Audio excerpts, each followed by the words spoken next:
My name is Anthony Latosky. As Mark had mentioned, I am a security guard here on the grounds of this beautiful campus. Can't think of a better place to work. My personal background, I'm a 9th grade high school dropout.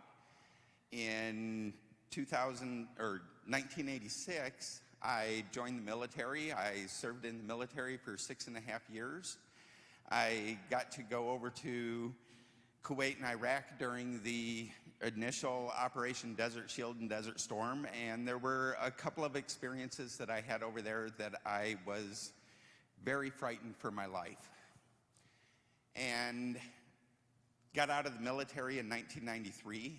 In 2005, I was introduced to the school here, and I came to the school.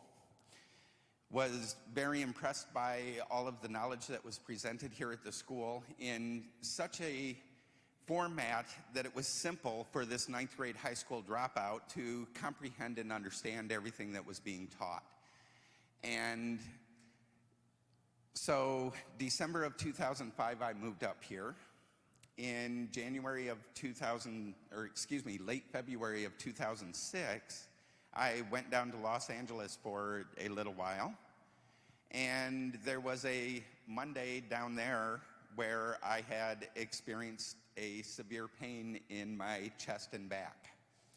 And 42 years old, way too young to be having a heart attack, didn't go to the hospital or anything, had vomiting and diarrhea for 3 days. I couldn't even drink water without vomiting up within 5 minutes.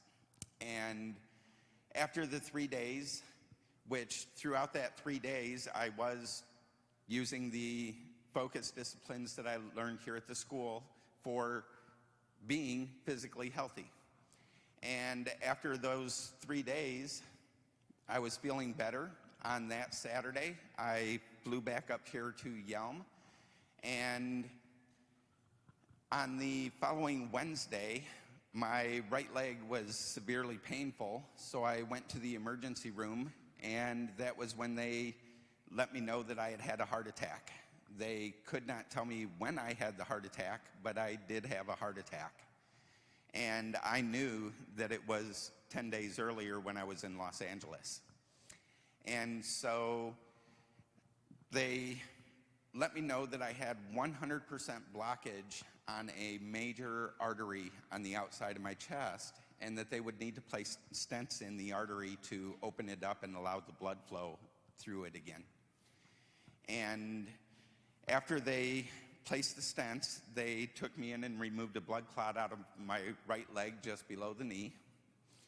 And the 3rd day of my hospital stay, the head cardiologist comes into my room and lets me know that with his 24 plus years of experience, he has never seen a living heart with so much damaged tissue. That scared me more than I was ever scared when I was in the military, of being scared for my life. And I didn't really like that doctor's bedside manner, coming out saying it the way that he did to me, and just all kinds of reasons I wanted to get out of that hospital. So I started focusing that I would recover quickly and get out of the hospital. And 4 days later, I was released from the hospital. When I was released from the hospital, when I initially went into the hospital, my ejection factor, which is the amount of blood which is transferred with each beat of your heart, was at 25.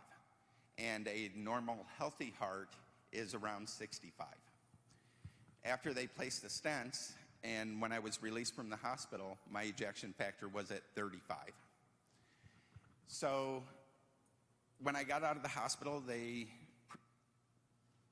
referred me for having a defibrillator placed into my chest. And they let me know that I have a blood clot in the left ventricle, which measures larger than 5 centimeters by 1 centimeter. And I was put on a regimen of drugs to help reduce the blood clot. And my ejection factor was 35. So 2007 in January, and then late in the year of 2007, I got echocardiograms, which is basically an ultrasound of the heart.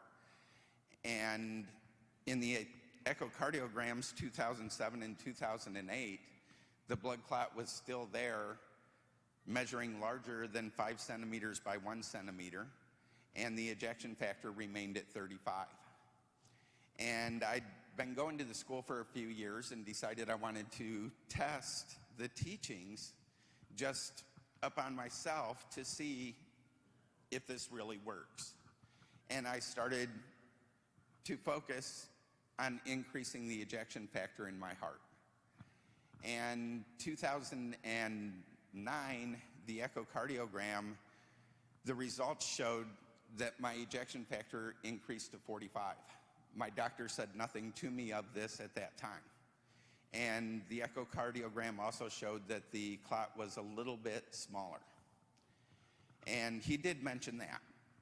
And then in 2010, when I went in and got the echocardiogram then, the doctor let me know that the echocardiogram technician had actually taken the echocardiogram at a slightly different angle, so the blood clot was not smaller. The blood clot still is there, and it still measures over 5 centimeters by over 1 centimeter. And that my heart is functioning better, that the ejection factor has increased to 45. And when he told me that, I was just ecstatic in my God self and let him know, well, I did apply techniques that I had learned at Ramtha School of Enlightenment toward increasing my ejection factor. And this year, I will use those techniques toward the elimination of the clot. And he kind of smiled and went on talking about all of the drugs that I'm taking and everything like that. And so in 2011, I go in for my echocardiogram, and the same technician that had taken all of my echocardiograms was unable to find any sign of that clot at all.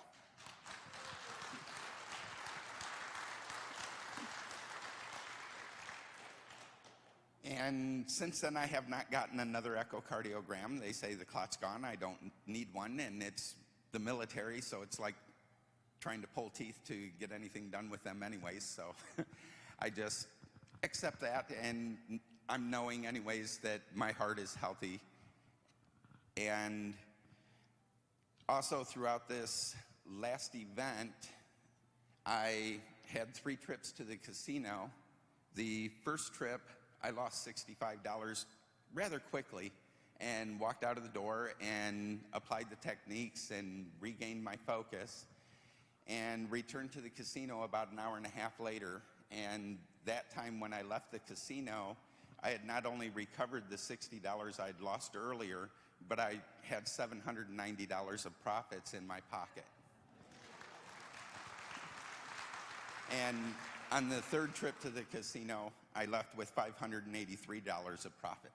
So these disciplines definitely do work not only toward healing, but also toward healing our financial problems as well.